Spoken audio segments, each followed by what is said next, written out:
प्रिय विद्यार्थियों एवं सम्मानित श्रोतागण, आज के व्याख्यान अध्ययन में मेरी ओर से भी आप सभी को आज के सायंकालीन सत्र में रासायनिक बलगतिकी से जुड़े हुए आज के व्याख्यान अध्ययन में, आज के व्याख्यान चर्चा में मेरी ओर से भी आप सभी को नमस्कार, प्रणाम, स्वागतम। आज के व्याख्यान चर्चा में बीएससी भाग प्रथम के समस्त विद्यार्थियों का हार्दिक अभिनंदन। प्रिय विद्यार्थियों, जिस विषय पर आज हम अपना व्याख्यान प्रस्तुत करने जा रहे हैं उसका शीर्षक है प्रथम कोटि की अभिक्रिया के लिए बलगतिकी।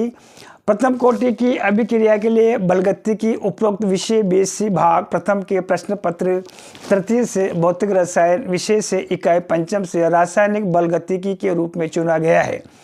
प्रिय विद्यार्थियों, आज के व्याख्यान प्रारंभ करने से पूर्व हम रासायनिक बलगतिकी से जुड़े हुए उन विगत महत्वपूर्ण अभिग्रहितों, तथ्यों, महत्वपूर्ण बिंदुओं पर आज हम चर्चा करेंगे। उनको संक्षिप्त में दोहरा देना चाहता हूं, जिसमें बलगतिकी शब्द में प्राय विद्यार्थी भ्रम की स्थिति में, उनके मस्तिष्क में भ्रम की स्थिति पैदा होती है जब विभिन्न प्रकार के प्रतियोगी परीक्षाओं में, विभिन्न प्रकार की परीक्षाओं में जब उनसे पूछा जाता है कि प्रथम कोटि की अभिक्रिया के लिए बलगतिकी का अर्थ बताइए या उनकी बलगतिकी के बारे में विस्तार से विवेचना करिए, ऐसी स्थिति में चाहे प्रथम कोटि की हो, चाहे द्वितीय कोटि की हो, चाहे तृतीय कोटि की अभिक्रिया हो, उसमें बलगतिकी शब्द के या बलगतिकी हमारे पास में जो पद है, इस बलगतिकी के बारे में उनमें भ्रम की स्थिति पैदा हो जाती है कि बलगतिकी के बारे में उन्हें क्या वर्णन करना होता है, किस चीज़ के बारे में उनको जो है जानकारी देनी होती है। प्रिय विद्यार्थियों, बलगतिकी के बारे में प्राय विद्यार्थी को जो जवाब होता है वो सीमित होता है, एक या दो बिंदुओं तक सीमित होता है, एक या दो अभिग्रहितों तक सीमित होता है। जबकि मैं आप सभी को इस ओर ध्यान देना चाहता हूं, मैं सुस्पष्ट कर देना चाहता हूं कि जब बलगतिकी किसी भी कोटि की अभिक्रिया के संदर्भ में जब पूछा जाता है, ऐसी स्थिति में 6 बिंदुओं पर जो है उसके बारे में आपको महत्वपूर्ण जानकारी, सब बिंदुओं के बारे में, अभिग्रहितों के बारे में आपको जो है महत्वपूर्ण सूचना प्रदान करनी होती है। जिसमें प्रथम जो अभिग्रहित है वो है वेग नियम के बारे में या उसके वेग समीकरण के बारे में विस्तार से विवेचना करना होता है। उसके बारे में जो है आलेखी निरूपण जो है उसके बारे में सूचना प्रदान करनी होती है। तीसरा जो अभिग्रहित होता है वो अर्धायु काल के बारे में परिकलित करना होता है। चौथा जो अभिग्रहित है वो विलोमी समीकरण के बारे में जो है परिकलित करना होता है। और पांचवा जो है आप देखेंगे वेग स्थिरांक k1 का मान परिकलित करना होता है। और छठा वाला जो उसका जो अभिग्रहित जुड़ा हुआ है बलगतिकी से, उस छठे वाले अभिग्रहित में छठे वाले जो बिंदु है उस बिंदु में जो है उस वेग नियम से संबंधित अवकलित समाकलित वेग नियम से संबंधित जो है उससे संबंधित जो है आपको जो है गणनात्मक मान न्यूमेरिकल प्रॉब्लम सॉल्व करनी होती है। आज का व्याख्यान प्रथम कोटि की अभिक्रिया के लिए बलगतिकी है। प्रिय विद्यार्थियों, इस बलगतिकी से संबंधित जो मैं आपको बताना जाना चाहता हूँ, पहला वाला जो बिंदु है हमारा, वो पहला वाला बिंदु जो है वेग नियम के बारे में या वेग समीकरण के बारे में परिकलन करना आवश्यक होता है। ये अभिग्रहित प्रथम है, बिंदु प्रथम है। तो वेग नियम के बारे में या वेग समीकरण के बारे में प्राय विद्यार्थी जब उनसे कहा जाता है या पूछा जाता है कि वेग नियम के बारे में या वेग समीकरण के बारे में जो प्रथम अभिग्रहित है रासायनिक बलगतिकी का प्रथम कोटि की अभिक्रिया के लिए, तो वेग नियम या वेग समीकरण के बारे में जो है उनके मस्तिष्क में एक भ्रम की स्थिति पैदा हो जाती है कि प्रथम कोटि की अभिक्रिया के लिए वेग नियम या वेग समीकरण दोनों एक ही पद हैं। चाहे मैं वेग नियम बोलूँ या वेग समीकरण बोलूँ, दोनों जो है एक ही पद होते हैं, एक ही जो है आप राशियाँ होती है। तो वेग नियम वेग समीकरण को सुपरिभाषित करने के लिए प्राय विद्यार्थी उनमें भ्रम की स्थिति पैदा होती है। वेग नियम क्या होता है, इसको इस तरह से परिभाषित किया जाता है, जब कोई भी प्रथम कोटि की रासायनिक अभिक्रिया संपन्न होती है, ऐसी स्थिति में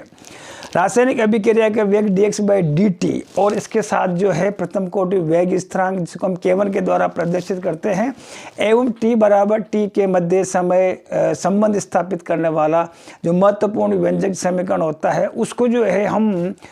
वेग नियम या वेग समीकरण कहा जाता है। फिर से मैं इस परिभाषा को दोहरा देना चाहता हूँ। किसी भी रासायनिक अभिक्रिया के लिए,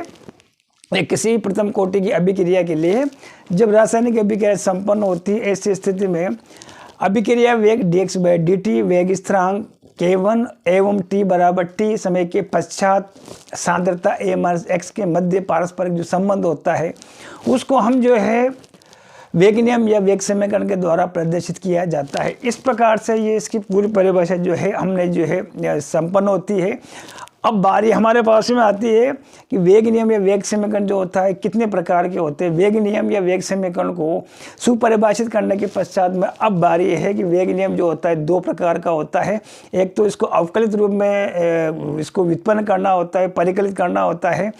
अवकलित रूप में, यानी कि dx/dt के रूप में परिकलित करना होता है। इसके अलावा दूसरा जो होता है वो समाकल रूप में जो है वेग समीकरण को जो है परिकलित करना होता है। ऐसी स्थिति में जब हम विगत रासायनिक बल गतिकी से जुड़े हुए उस महत्वपूर्ण रासायनिक समीकरण जिसमें प्रथम कोटि की अभिक्रिया है, उस प्रथम कोटि की अभिक्रिया में आप देखेंगे उसको मैंने जो यहाँ पर श्याम पट्टे पर जो है मैंने इस पर लिखा है कि प्रथम कोटि की अभिक्रिया के बारे में जब बल गतिकी के बारे में आपको सूचना या उससे संबंधित बल गतिकी का अध्ययन करना होता है तो आप देखेंगे ये प्रथम कोटि की अभिक्रिया है। यहाँ पर जो है 1 मोल जो है इसको मैंने उत्पाद के रूप में परिवर्तित किया है और t बराबर 0 समय पर जो है आप देखेंगे t बराबर 0 समय पर जो क्रिया कारक हमने लिया है 1 मोल, उसकी सांद्रता का मान जो है a है। उसके अलावा देखेंगे आप दूसरा जो है t बराबर d से जैसे रासायनिक अभिक्रिया आगे की ओर संपन्न होती है, आगे की ओर बढ़ती है, ऐसी स्थिति में आप देखेंगे वियोजन की मात्रा x के रूप में जो है क्रिया कारक s है। x के रूप में वियोजन की मात्रा जो है इसमें से जो है इस विघटित होकर के और आप देखेंगे क्रियाफल का उसी अनुपात में जो है वही x वियोजन की मात्रा के रूप में क्रियाफल x का निर्माण करता है। प्रिय विद्यार्थियों, दो अलग अलग समय अंतरालों के मध्य एक तो t बराबर 0 समय पर हमने जो है प्रारंभिक जो है सांद्रता a हमने प्रयोग में ली है। इसके अलावा t बराबर t समय पर हमने जो है x जो वियोजन की मात्रा इसमें से जो है क्रियाकारक a में से जो है रासायनिक अभिक्रिया में भाग लेती है और वियोजन की मात्रा x जो है क्रियाफल यानी कि उत्पाद के रूप में जो है हमें प्राप्त होती है। वियोजन की मात्रा जैसा है कि आप सभी को सर्वविदित है कि किसी भी क्रिया कारक के लिए रासायनिक अभिक्रिया में भाग लेने वाले मोलों की वो संख्या, वो अंश जो रासायनिक अभिक्रिया में भाग लेता है या वियोजित होती है, क्रियाफल का निर्माण होता है, उसको हम वियोजन की मात्रा कहते हैं। और जो भाग, जो अंश, जो मात्रा वियोजन की मात्रा के रूप में जो रासायनिक अभिक्रिया में उपस्थित होती है तो वो रासायनिक अभिक्रिया जिसको वियोजन की मात्रा कहते हैं x के द्वारा प्रदर्शित किया जाता है। अब हमें अवकलित और समाकलित जो है दोनों वेग समीकरणों का मान जो है हमें परिकलित करना होता है। परिकलित करने के लिए प्रिय विद्यार्थियों अब तीसरी वाली अगला वाला जो स्टेप हमारे पास में जो पद जो समावेशित है उसमें आप क्या करेंगे, इसी हमारे पास में दो अलग अलग हमारे पास में समय अंतराल t बराबर 0 है, t बराबर t है, जिसमें t बराबर 0 समय पर प्रारंभिक सांद्रता इस क्रियाकारक a की देखेंगे आप यहाँ पर a मोल प्रति लीटर है और t बराबर t समय पर क्रियाकारक की जो सांद्रता है वो a माइनस x हो जाती है और x जो है क्रियाफल के रूप में प्राप्त होता है। इस पूरी रासायनिक अभिक्रिया में हमारे पास में ये पूरी जो रासायनिक अभिक्रिया दे रखी है, इस पूरी रासायनिक अभिक्रिया में संपूर्ण जो बलगतिकी है, संपूर्ण जो प्रगति है, आपको जो है t बराबर t और a माइनस x सांद्रता के इर्द गिर्द घूमती है। तो ऐसी स्थिति में a माइनस x t बराबर t समय पर जो सांद्रता को प्रेक्षित किया गया है। अब ऐसी स्थिति में हम सक्रिय द्रव्यमान का नियम लगाएंगे। सक्रिय द्रव्यमान का नियम लगाने पर वेग नियम को हम उत्पन्न करने जा रहे हैं, वेग समीकरण को उत्पन्न करने जा रहे हैं। तो ऐसी स्थिति में रासायनिक बलगतिकी से जुड़े हुए विगत वीडियो में आप सभी का ध्यान उस ओर आकर्षित करना चाहूँगा जिसमें सक्रिय द्रव्यमान के नियम जब दो प्रसिद्ध रसायन विज्ञान से जुड़े हुए दो प्रसिद्ध वैज्ञानिक हैं,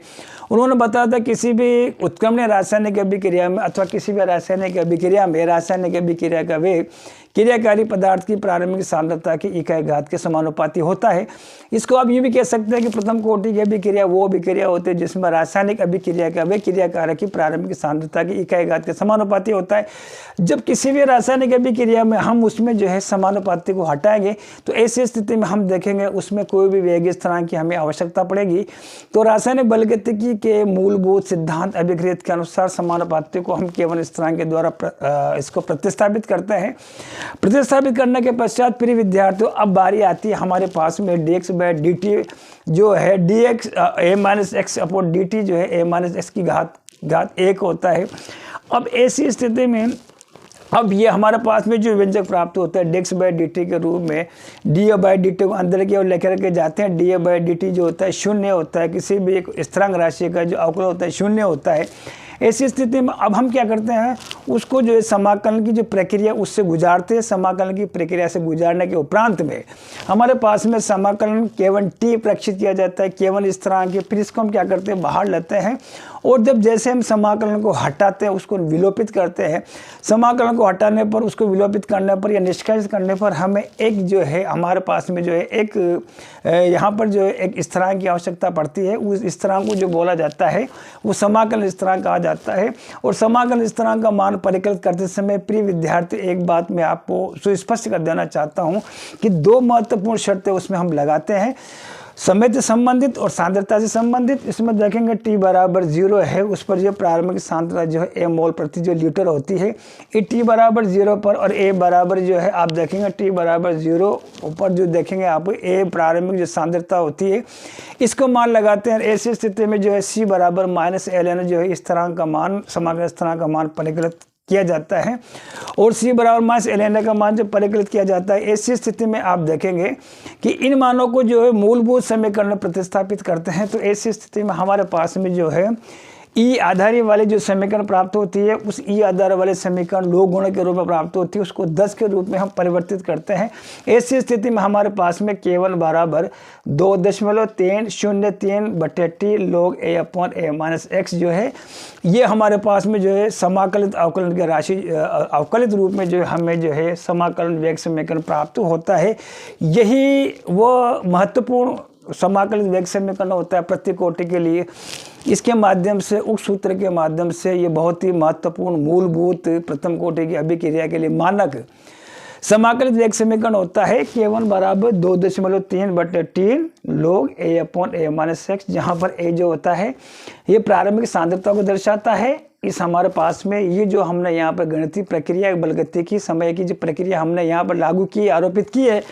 तो ऐसी स्थिति में a जो है हमारे पास में प्रारंभिक सांद्रता को दर्शाता है, और a माइनस एक्स जो हमारे पास में जो है ये सांद्रता के मान को दर्शाता है। तो ये ही वो समीकरण है, मैंने लिखा हुआ समाकलित वेग समीकरण को दर्शाता है। और आप देखेंगे dx/dt जो है केवल a माइनस एक्स जो है ये अवकलित वेग समीकरण को दर्शाता है। तो वेग समीकरण हमने प्रिय विद्यार्थियों दो तरह से जो है हमने परिकलित किया है। यहाँ पर देखेंगे dx/dt बराबर k1 into a minus x हो जाएगा। और जब इस समीकरण में आप देखेंगे dx/dt में चूंकि अवकलित फॉर्म में है, तो ये वेग नियम का, ये वेग समीकरण का जो है हमारे पास में जो है पहला वाला जो है हमारे पास में जो है अवकलित वेग समीकरण प्राप्त होगा। दूसरा वाला जो है हमने जो इसमें समाकलन की प्रक्रिया हमने इसमें जो है आरोपित की है, और तत्पश्चात हमने t बराबर 0 समय पर जो है हमने क्या करा, x बराबर जो है t बराबर 0 समय पर जो है हमने जो है सांद्रता को a प्रेक्षित करके a को मान करके ऐसी स्थिति में हमने समाकलन स्थिरांक का मान परिकलित किया है। और तत्पश्चात हमने k1 बराबर 2.303 बटे T log a upon a minus x के रूप में समाकलन वेग स्थिरांक के रूप में परिकलित किया है। अब बारी आती है हमारे पास में, यही वो मूलभूत, फिर से दोहरा देना चाहता हूँ, प्रथम कोटि की अभिक्रिया से जुड़ा हुआ यही वो मानक वेग नियम या वेग समीकरण है,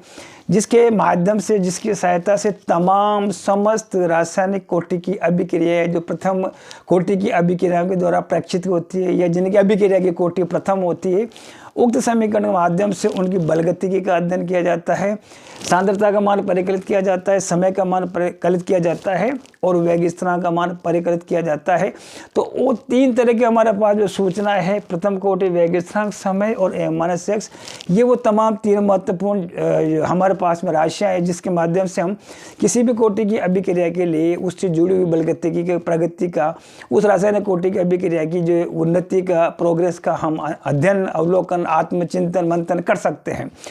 अब इस प्रकार से पहला वाला हमारा जो फेज होता है, पहला वाला जो प्रावस्था अभिगृहित होता है बलगतिकी का, पहला वाला जो भाग है, वो पहला वाला भाग था कि वेग नियम क्यों, किस तरह से आप उत्पन्न करेंगे, उससे जुड़े हुए समीकरण के बारे में। अब हमारे पास में जो बारी आती है अगले वाली, वो ये है कि आप प्रथम कोटि की अभिक्रिया के लिए अगला वाला जो भाग है वो है कि आलेख की जो निरूपण है वो कैसे करेंगे,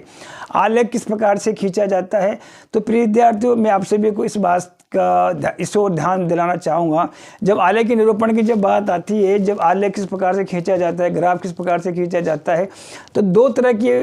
प्रमुखतः दो तरह की जो भ्रम की स्थिति या जटिलता की जो स्थिति बीएससी भाग प्रथम के विद्यार्थियों के मस्तिष्क में उत्पन्न होती है। पहला तो ये है कि किन किन राशियों के मध्य जो है प्रथम कोटि की अभिक्रिया के लिए जो आलेखी जो है निरूपण जो है प्रदर्शित किया जाए, ग्राफ को खींचा जाए।